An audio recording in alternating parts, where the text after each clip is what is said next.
What's the worst city you've ever visited? Termez, Uzbekistan.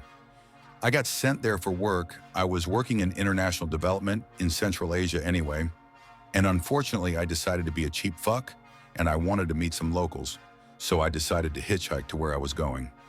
Some dude picked me up but asked me to sit in the back. He had a child lock on. At first there was no problem, but then I noticed that he drove past the spot he agreed to drop me.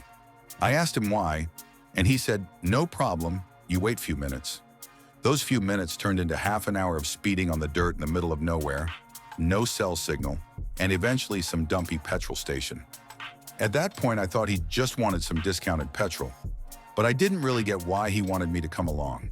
He parked, got out, and took a large black duffel bag out of the trunk, which he handed to some dude waiting for him there.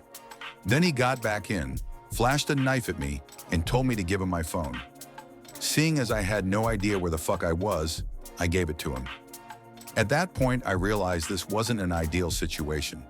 We proceeded to drive around Uzbek-Afghan border regions for the next few hours, making drop-offs of black duffel bags and collecting white envelopes. I thought about hitting him or breaking a window and running, but frankly, I didn't like my odds. So I sat tight in a state of shock and hoped I wasn't going to die. Towards the end of the day, he drove me back to the outskirts of the city and told me get out, but wouldn't return the phone.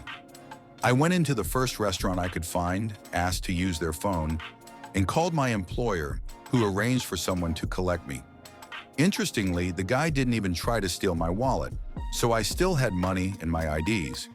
I talked to some folks from my employer's security department, and their suspicion was that the guy was making drug drops and decided to use the foreigner in his car as a scapegoat in case he got caught, to say the duffel bags were mine. I never reported it to Uzbek police, and just GTFO from the country. Haven't been back to Uzbekistan since.